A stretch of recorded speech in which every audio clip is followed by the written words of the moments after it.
We must endeavor to keep open minds and open arms. And we must always say, Marhaba, welcome to all. Fantastic. Welcome, welcome, welcome. Is anybody excited to be here? In person, live, face to face? A few of you. Actually, do this and smile at me. No, I'm kidding. It's okay. We might get in trouble. I'm allowed to, because I'm PCR'd and I'm wearing a mic, so apparently it gives me carte blanche, and there's a nurse in the front row. So we're all good, and I used to be a policeman, so it's all good. My name is Jordan Rendell. I'm a Canadian. I've lived here in the UAE for 4 years, and I've lived actually all over the world. My proper title is Global Youth Advocate, and I work very closely with the Ministry of Tolerance, and I had the incredible privilege of being a part of starting the Champions of Tolerance program. Can everybody say Champions of Tolerance? Champions of Tolerance. Those of you in the overflow room, no, we might not be able to hear them. They're over there, and I was thinking some of them made a wise choice to be in the overflow room because there's actually food over there. So when we're done here, you could probably go over there because there's croissants and all that good stuff. We have much to celebrate, much to celebrate. We are celebrating that this is, what day is it today? Anybody know what special day it is today on the calendar? Tolerance Day. Very good, very good. One of our special speakers actually knows. It's Tolerance Day. It's a very special time, and we're in a very special country that celebrates it in very unique ways. This is the only country in the world with a ministry of tolerance. Right. It's amazing. When I tell my friends around the world that I work with the Ministry of Tolerance, they say, the Ministry of what?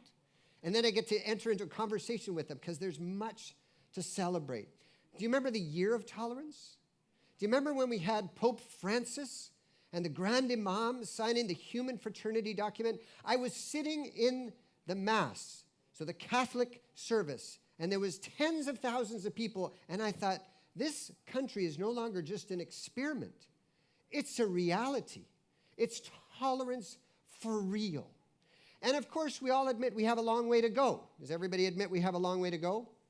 We have a long way to go because it starts with the man in the mirror, right? We have a long way to go. But the beauty of this country is that there's an intentionality. Can everybody say intentionality? We're doing this deliberately trying to be more kind, more compassionate, more tolerant. Now, I want to say something else about celebration. Anybody here like sports? Okay, there's a few of you. Does anybody like this sport? So what team is this? Argentina. I lived in Argentina for 7 years. My boys are top football players. This is proper football, none of this silly football. So if you're from this team, who are your competitors? Who are the people that they compete with? Brazil. Who else? Yeah. And Germany. We don't want to talk about Germany because Germany stole a cup from us. So that's a whole other conversation. Now, what about this jersey? If you are from, what kind of sport is this? Cricket. What country? And who do they compete with? Pakistan, Australia, right. But they celebrate when they win. Has anybody been to a cricket match or a soccer match when they're really celebrating? Now, when I come up here right at the start, I said, we've much to celebrate. And everybody kind of sat there.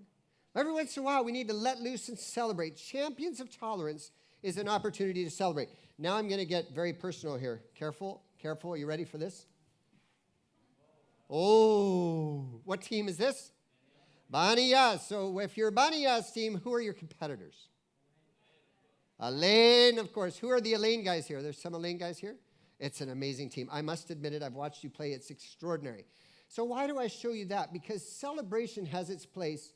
Competition has its place.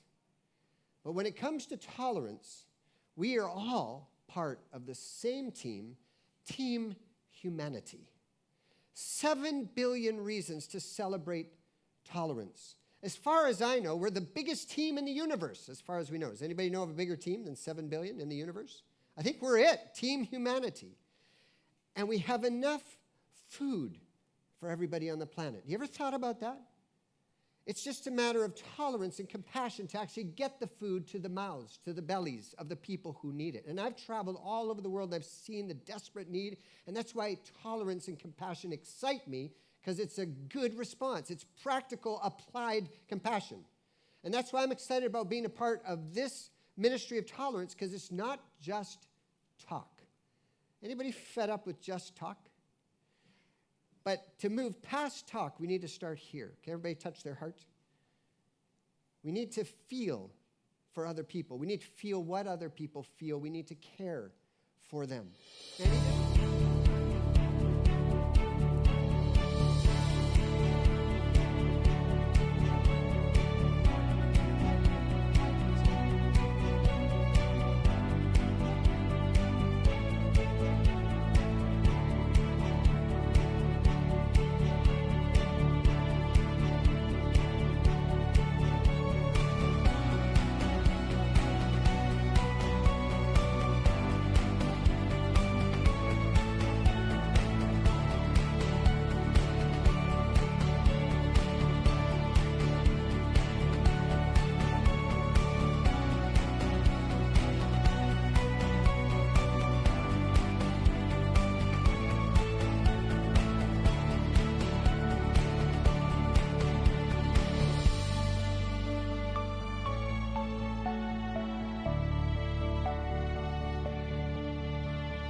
Of that last picture, the little kid standing up there, to infinity and...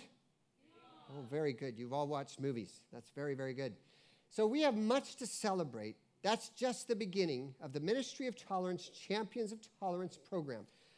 Part of today is to encourage you to ask yourself, should we be doing this at my school, at my university, at my corporate headquarters? Should we be applying some of these principles where I work?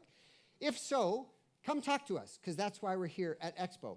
So very quickly, the evolution, a journey through time with tolerant beliefs and practices. This is going to be a fly-through. You know the jets that are flying over for the Dubai Air Show? It's going to be one of those, except not quite so loud, not quite so exciting, actually. The inspiration, we've got a wonderful panel of people who have actually experienced this program, the Champions of Tolerance, and they're going to give us testimonials, stories about the difference it's made. And then activation, walking the tolerance talk with a series of activities, something like one of those, working together on that. A journey through time. So one of the interesting things about tolerance, everybody has a slightly different definition for tolerance. I'm not going to explain each of these, but just take a moment. I'll pause for a moment, read these, see if they make any sense to you. Some of them are a little bit convoluted. They're a bit confusing. People confused about what does tolerance really mean. Tolerance must be a temporary attitude. It must lead to recognition. Isn't the opposite of intolerance, but the counterfeit of it. Confusing, right? So we're trying to teach young people, what is tolerance? They're reading this going, well, what does that mean? Unlimited tolerance must lead to the disappearance of tolerance. So in other words, if everybody's totally tolerant, we might start stepping on each other's toes, right? So what do we do then? So this is the one we're all going to read together. Can we read this together? This is a wonderful, wonderful definition that His Excellency Sheikh Nahyan developed for us and developed with us, and I'd love you to just park on it. If you're taking pictures, please take a picture of this, because this is one you actually need to savor. You need to meditate on a little bit, because it's powerful, it's deep. So all together now, here we go. In the UAE, that's all of you together with me. Let's read it together. In the UAE, tolerance is not simply enduring the existence of opinions or behaviors that do not concur with your own. It's about recognizing, respecting, and embracing diversity. It's about being secure in your own culture and beliefs so that you respond to what is different with curiosity and compassion rather than with fear and intolerance. To be tolerant, we need to be genuinely concerned for the welfare of our fellow human beings and to take action based on those concerns. Do we have something to celebrate? Because if we could live into that, this world would be a very, very different place. Let's give a round of applause for this definition, because I think it's powerful. So here's a simple question. What is a successful society? And how do we measure success? Some people would say the taller the buildings, the better the cars, the better the streets, that's success. But how do we get to real success emotionally, relationally, and economically? A lot of it starts with moral values. What do we say is important? Who do we say is important? It's not just me. It's all of team humanity. That's the punchline. We are all equally important. Let me ask you a very personal question. When you came to Expo today, did you see some guys cleaning the garbage cans out? Did you see some guys washing windows? Did any of us say hi to them? I did, because one of the things we believe at the Ministry of Tolerance, there should be no invisible people in the UAE. So we could start a program called I See You, the Nepali guy on my elevator cleaning the glass. I don't want him to feel like he's invisible. So that's part of what we're talking about here. A successful society is one that sees everybody and sees everybody as valuable. Let's all read this together. No matter how many buildings, foundations, schools, and hospitals we build, or how many bridges we raise, all these are material entities. The real spirit behind the progress is the human spirit, the able man with his intellect and capabilities. That's what Champions of Tolerance is all about. So these are our keys very quickly now. 6 keys. You have a little piece of paper some of you might actually be sitting on. Did you see that little piece of paper? Right there. How many of you have pens? I hope some of you have pens. If you don't have a pen, then use your notes or something in your phone. Take a picture of this. We need you to keep track of these 6 keys. Can you all do that? I'll go through them very, very quickly. If you have a pen, I want you to write them someplace on here. The first one is compassion. Compassion is the overarching key, caring for people. The second one is knowing one another. I'll give you another C word for knowing one another. To be curious and want to know, hey, I want to try your food. Yes, it's different, but I'm willing to try it. You dress differently. Why do you do that? I want to know what that's about. Curiosity builds bridges. So that's part of knowing one another. The third one is dialogue. Another C word for that would be conversation. As you get curious about somebody, it moves you into conversation, and you actually break through a little barrier and you start to talk to a stranger. You start to talk to somebody else from team humanity. Conflict resolution. Does the world need some of this? Yes? All right, is everybody listening? Do we need conflict resolution? And conflict resolution is a skill. It's easy to argue. Anybody can argue. You don't need to even practice argument. We just naturally seem to have the ability to argue. But to resolve an argument, to work through an argument. My wife and I, my wife Marilyn is here. We've been married 35 years by God's grace and hers, because she's willing to resolve conflicts. I am too, but most conflicts are probably about me, so that's a whole other conversation. Resilience.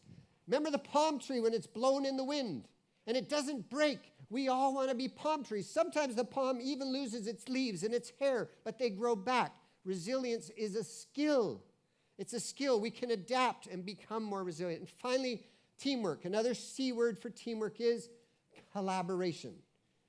So some of the C words that I'll highlight in there: compassion is the overarching one, curiosity, knowing one another, dialogue is conversation, and good conversation can lead to conflict resolution and a sense of resilience, like it's not over, it doesn't have to end here. And last but not least, collaboration. And that was the vision of Sheikh Zayed.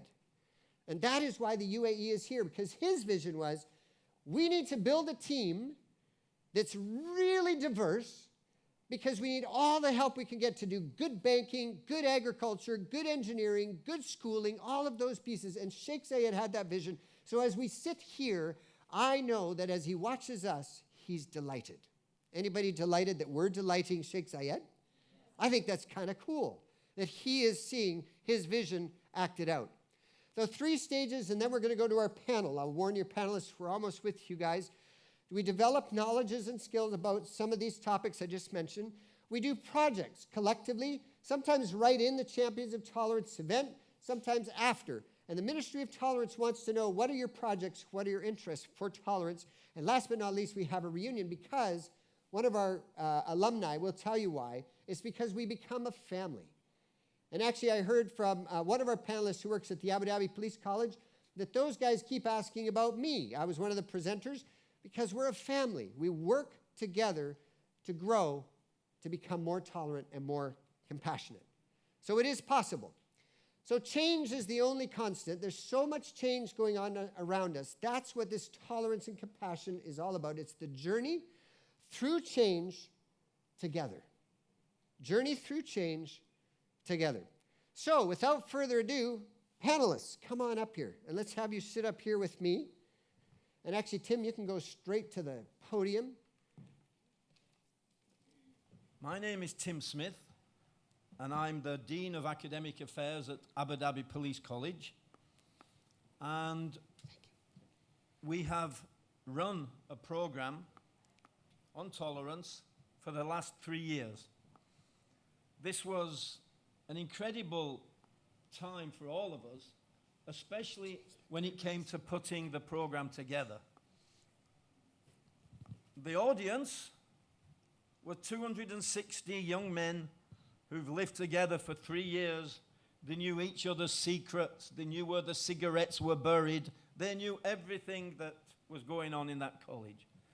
So it was very important when this course was devised. The experts from the Ministry of Tolerance and our team from the Abu Dhabi Police College at the Ministry of Interior got to know each other very, very well. Initially, I was sent for one day to Fujairah to see a very short, few days course on tolerance. And on this course, the participants were female graduates from tertiary institutions studying education, ladies from the various women's unions, and some men from government departments. And it was going well, and my job was to sit quiet and take notes. And then one question was asked of the group to do with tolerance. Tell us, how good does it feel to forgive? Silence in the group. No, come on, tell us, how often do you forgive somebody and it makes you feel better? Nothing. So eventually the facilitator, Mr. Tim, would you like to say something? I said, no. They said, please, Fadl, say something. I said, okay, so you're asking me how good it feels to forgive somebody who's hurt me or hurt somebody I love, and you want me to know how good it feels to forgive them? Yeah. I said, I don't know because I never have and I never will. And I meant that at the time. Why on earth would I forgive somebody who'd gone out of their way to hurt us? During the presentations with our colleagues, I learned that, of course, tolerance is a journey. And I was just at the beginning of that journey. But when we decided to put together this program, we had meetings between the teams from the ministry and our teams. I addressed a group of, I thought 7 or 8 people would come, and we had 22 people who came who wanted to know how this could be introduced to the police cadets. First of all, I think we needed to look at some of the core values of the Ministry of Interior, and which, if any of these, could be transferred to our course. So there they are. You can read them to for yourselves. The ones that we really wanted to concentrate on was the one on teamwork. These guys, these lovely young men that I was responsible for their education for, were not going to respond very, very well to questions about, tell us how much you love your mother. They weren't going to respond to questions like that. They'd lived together for 3 years, as I said. They weren't going to embarrass themselves or show some kind of shyness or weakness when in this program. And this was important for the people who were putting together this program. And this is something I would say, if any organizations are encouraging themselves or thinking about doing such a course, the preparation is everything. Finding out what would work and what wouldn't work. That is crucial, I think. And we had many meetings with the ministry. And finally, we came up with our course, which was of 2 weeks' duration. There was 8 days of seminars, workshops, projects, fun, things that these young men never forget never have, and they tell me that when I see them for coffee or when I try and get a speeding ticket overturned or things like that. But what was important for these guys was that they knew that it was important for their education.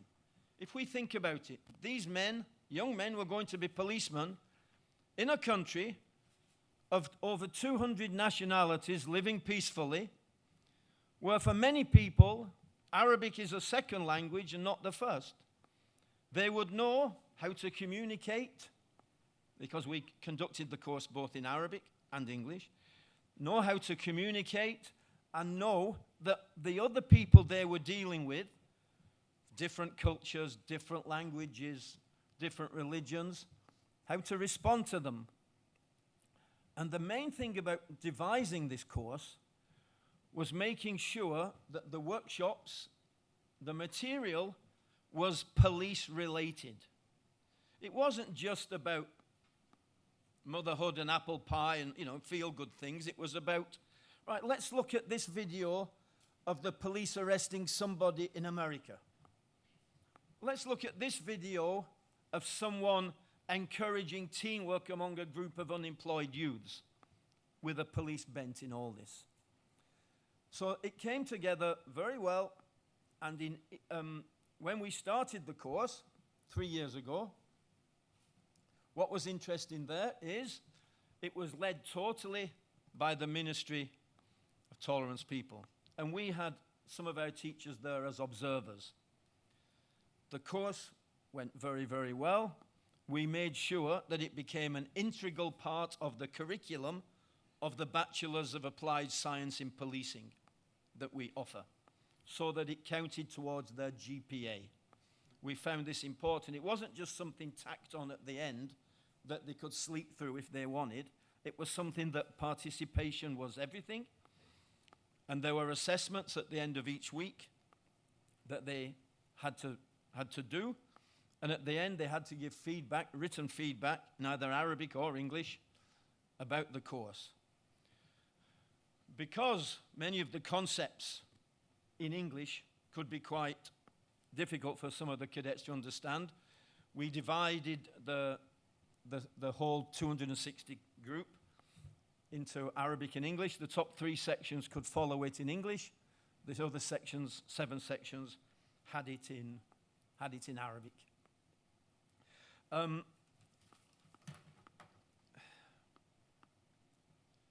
We asked one of the teachers on the course, who sat during the course, to ask us, what did she actually think of the course? Because for us as well, a lot of this was mind-blowing. It was new ideas. We hadn't had it capsulated, put together for us to think about. No, we hadn't done it. So I'm glad that Miss Louise gave us this. We could see these cadets grow in confidence during these 2 weeks. It was amazing. The guys who were very reticent at the beginning, they would be encouraged to participate, to begin, no, and then further on it would be, well, I'd like to contribute to this. I'd like to say something about this. And they did. And by the end of it, it's only 2 weeks. By the end of that course, they were slightly different to us. Now, if we do this again, I don't want to do this at the end of a 3-year program. No. I want to do it at the beginning of a 3-year program, so that we can see how they have grown as individuals, as police cadets, during their next 3 years, rather than put it on at the end almost as an afterthought, but it wasn't an afterthought.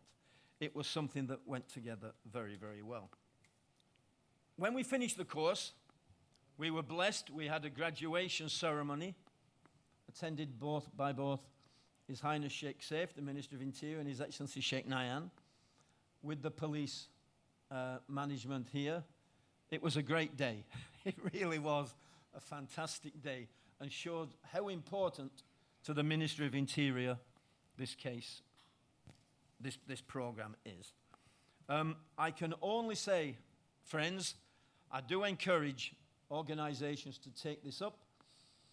I would say at the Ministry of Interior, where I work at the Police College, Abu Dhabi Police College, I'd like to offer this to other departments there, not just the students who were there, but everybody else.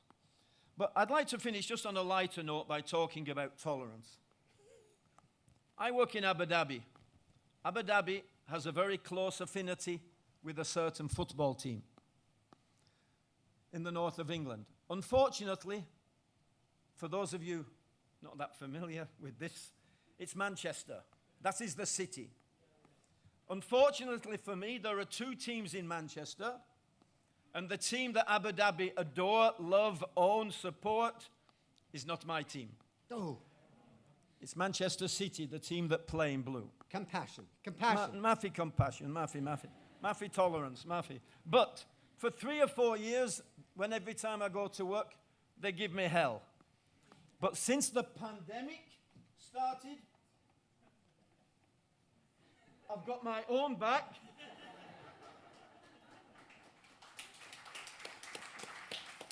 I've got my own back by wearing this every day since then. Thank you very much. Pleasure talking to you. Thank you, Tim. Awesome. One of the important things we did, which will stand the test of time, is produce a course book. And this is available online as well, so our students get it on iPad as well.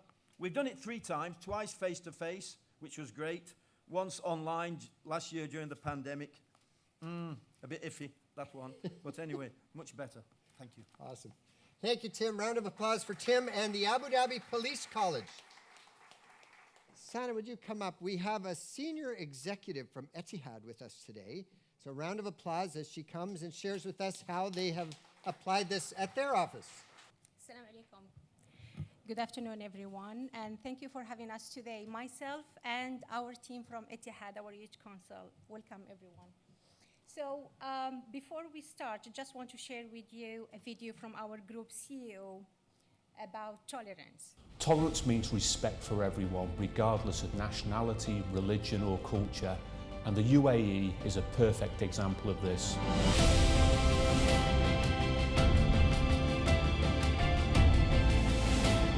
And our workforce at Etihad is a great reflection of this. We're proud to have a truly international team.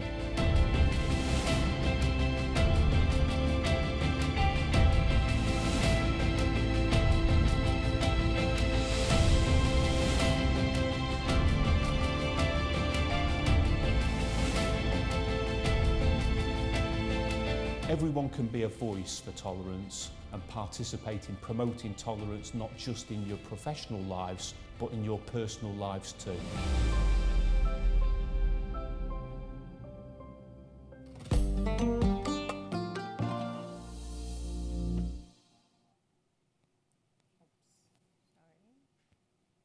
Tolerance is not about practicing tolerance only today or attending workshops only today about tolerance. Tolerance is something that we all believe and witness that it has been part of the UAE as a nation.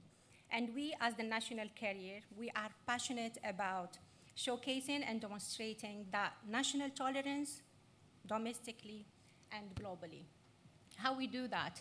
We do that through our 140 nationalities which form our business in Etihad. And we do provide them with a safe, tolerant, and cohesive work environment. Now, bringing Abu Dhabi to the world is our mission.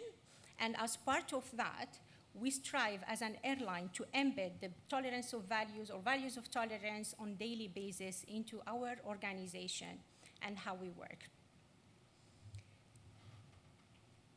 As discussed earlier, we've seen and heard from our group CEO, Tony Douglas, about tolerance. We've seen and heard from our group CEO, Tony Douglas, about tolerance. What we have seen, some of the stories that have an impact about our continuous collaboration and experience with the Ministry of Tolerance and Coexistence. We've seen a lot of examples that we have observed last year during the pandemic. It was a very challenging year for all of us. Some of the impact, as you can see earlier, the 6 keys to tolerance that has been applicable, we've seen them through different experiences.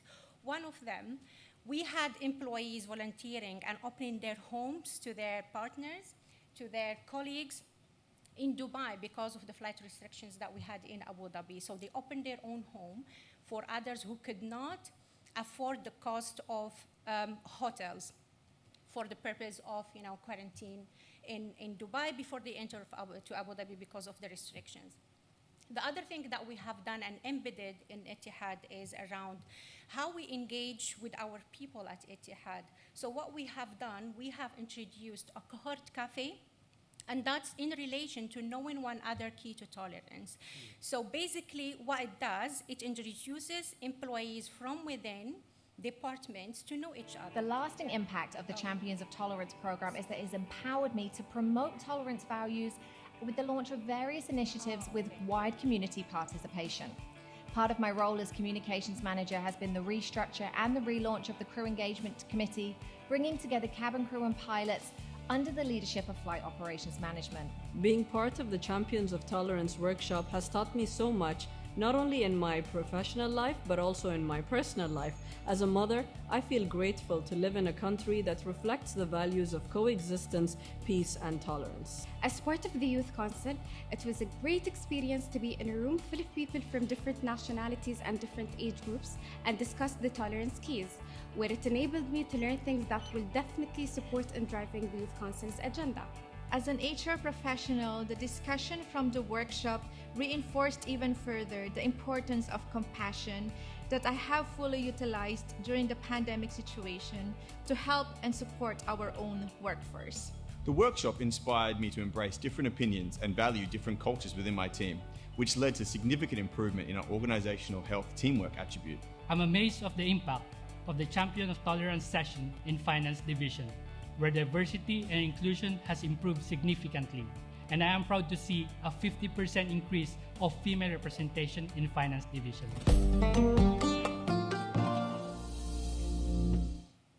Okay, basically what we have seen now, that was the outcome and that was the impact of the Champions of Tolerance program that we had. And by the way, that was the first in itself for the Ministry of Tolerance to have Etihad Airways as the first business sector to have and conduct the workshop at Etihad premises. Now, basically, we had 25 participants from all over the divisions representing Etihad family. And we had a very beneficial outcome out of that, as you have seen in terms of the impact. Now, how we can assess whether we as Etihad, we are moving towards the right direction or not. So we've done a lot of initiatives. I think the previous slide was missed. But what we have done is we looked at the employee engagement. This is how we assess employee satisfaction. We have fine-tuned some of the attributes to reflect the tolerance or keys to tolerance. So what we have seen is 4% increase in people saying or telling us that they feel that Etihad is people-focused organization, and that they feel that diversity is celebrated at Etihad. Other stuff that we have done to promote tolerance, we reviewed our internal policies under the employee well-being program. So that resulted into a couple of introduction of new policies like respect policy, culture of respect policy. We have increased the maternity leave from 45 to 3 months, and then the paternity leave from 3 days to 5 days. What we have done also is we looked at our diversity and inclusion. We have currently 16% of women in leadership role at Etihad. This month, I don't know if you've seen the news, we have appointed our first chief HR at the national airline of the UAE. And of course, People of Determination internship program that is in place currently, and we are trying to continue to develop and promote this as well. In terms of my vision of a tolerant airline organization is a bit different. My vision is when organizations, they start looking at their competitive advantage or differentiating themselves from their competitors using tolerance rather than using, service or product. Example of that, Apple, they use their design, elegant design. That's how they differentiate themselves from other competitors, Samsung or whatever. And we have, let's say, Walt Disney, they differentiate themselves using their customer, experience, warmth, and respect that they have. Now, I think once organizations, they start mastering tolerance in and out, that's where we can say they create competitive advantage in the business dynamics. Thank you very much. Fantastic. Wow. Thank you very much, Etihad. That's very exciting. A competitive edge in a new way. Dawn, come on up. I know we're cutting for time. I said we're flying over like the jets at the Dubai Air Show, and I feel terrible because some of these folks came from a long ways away. Dawn is a nurse, and she is going to talk to us about one of my favorite places, the Kanad Hospital in Elaine. Anybody here from Elaine? Was anybody born in the hospital in Elaine? Oh, there we go. There we go. Good afternoon, everybody. Salam alaikum. Our hospital, Kanad Hospital in Elaine, is at the very beginning of this journey, and so it's very enlightening and inspiring to see the work that's happened in the Abu Dhabi Police Force and in Etihad. So I just wanted to talk a little bit about tolerance in healthcare. So our hospital has volunteered to work with the Ministry of Tolerance to develop a framework, I guess, for increasing tolerance in the healthcare setting.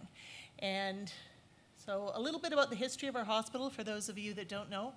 Our hospital was the first hospital in the Abu Dhabi Emirate. It opened in 1960, and when I say opened, you'll see some of the pictures. Very rough. And it was opened at the request of Sheikh Zayed. Two Christian missionaries came from Oman at his request, Pat and Marion Kennedy. And at that time, the mortality of women and children was 50%. And he had heard of their work in Oman with mothers and babies and better outcomes and asked them to come. So we feel that our history demonstrates that we have a good foundation to try and lead tolerance in healthcare. So just talking a little bit about the 6 keys of tolerance as it applies to healthcare.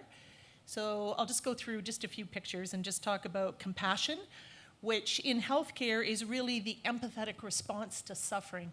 So how do we develop staff and our practitioners to be able to respond, first of all, recognizing the suffering of others, being able to put your heart and your feet in the place of your patients and your families, and then to provide a humanistic response to that suffering so that we can alleviate it, so that we can help patients and families.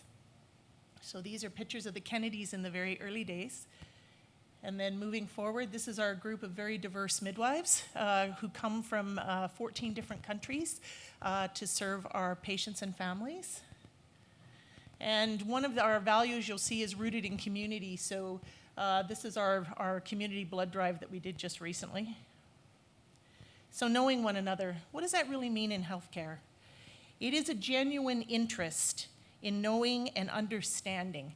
And in our relationships with our patients and our families and our colleagues, what we really want is to remove the I and focus on the you, right? So that we're always looking outward and standing in the feet of our patients and families.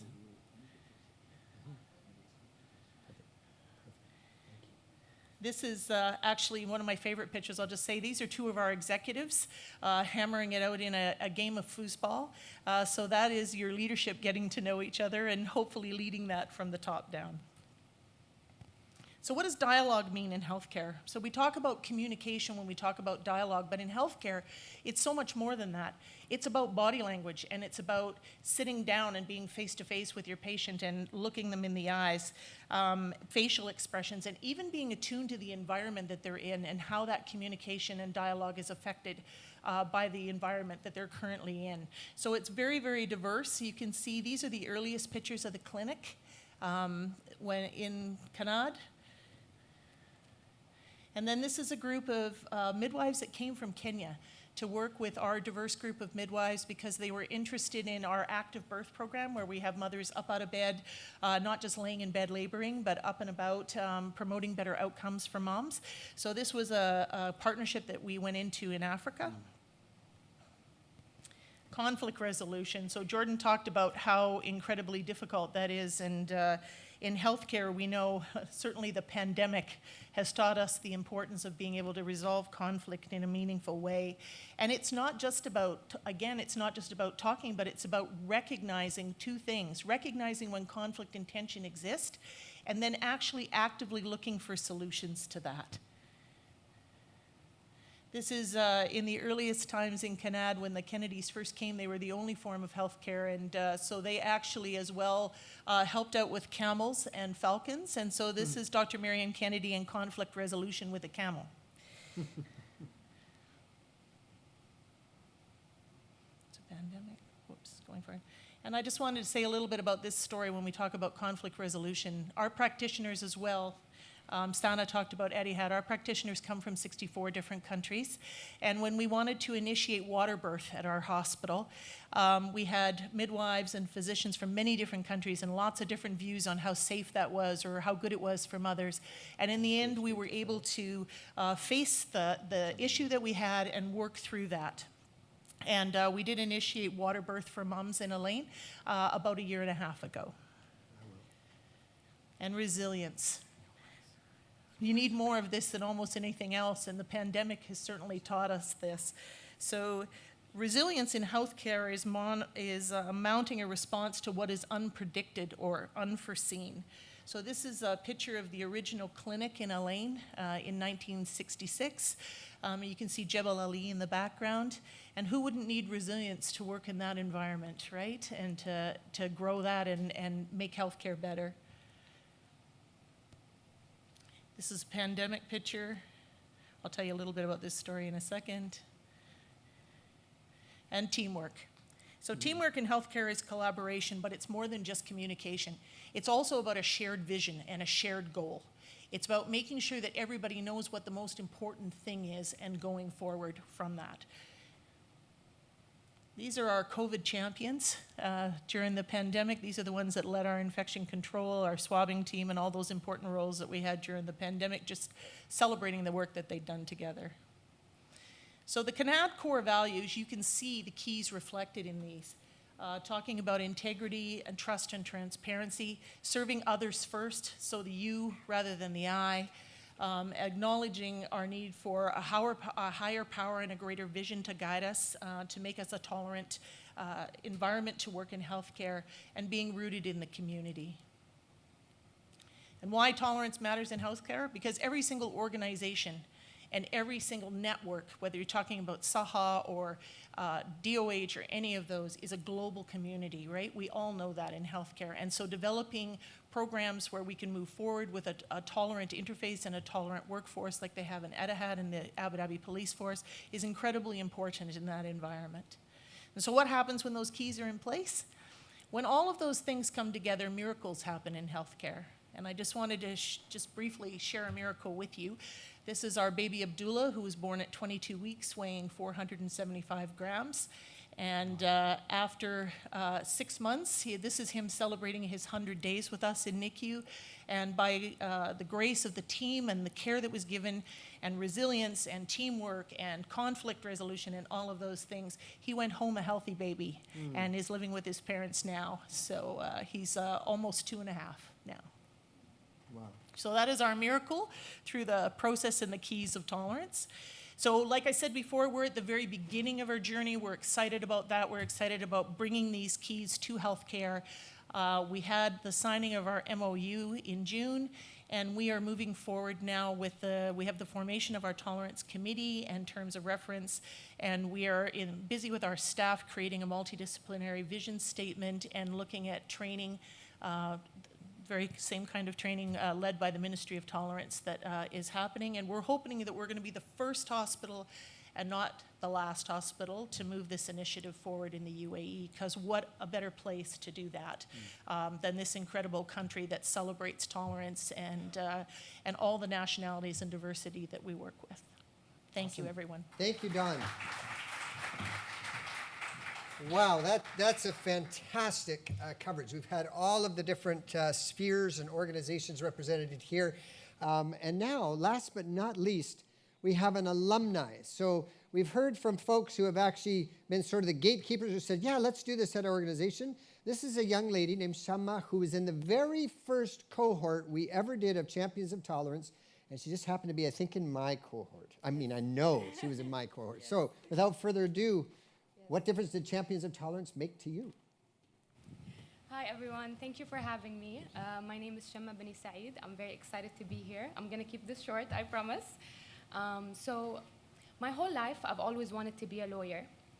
And I studied French, a language I had no knowledge of, just so I can study law at Sorbonne University. So my journey actually starts in my first legal internship.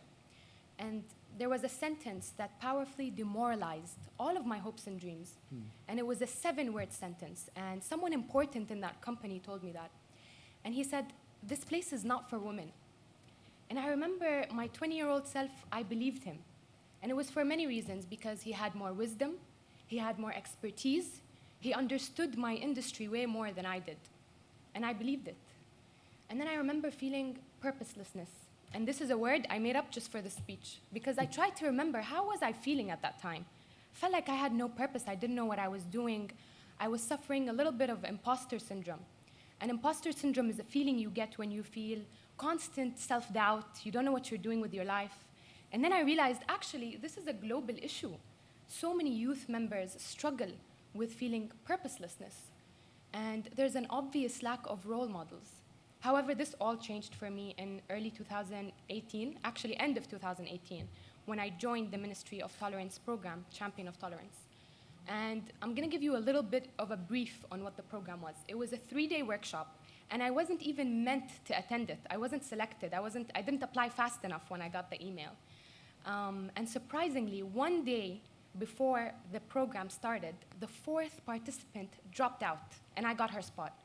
Suddenly, I felt, whew, all this purposelessness kind of faded away, and I had this program, I'm going to it, I have no idea who's gonna be there, and it was so exciting for me.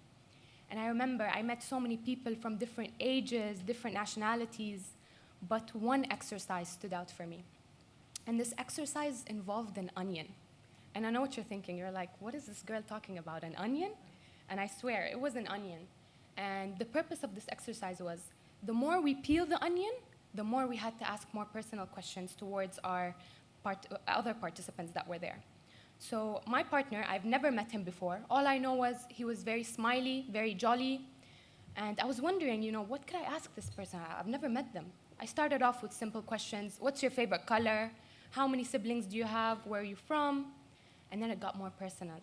I started being more intrigued. I wanted to know more about them. How did they get where they are?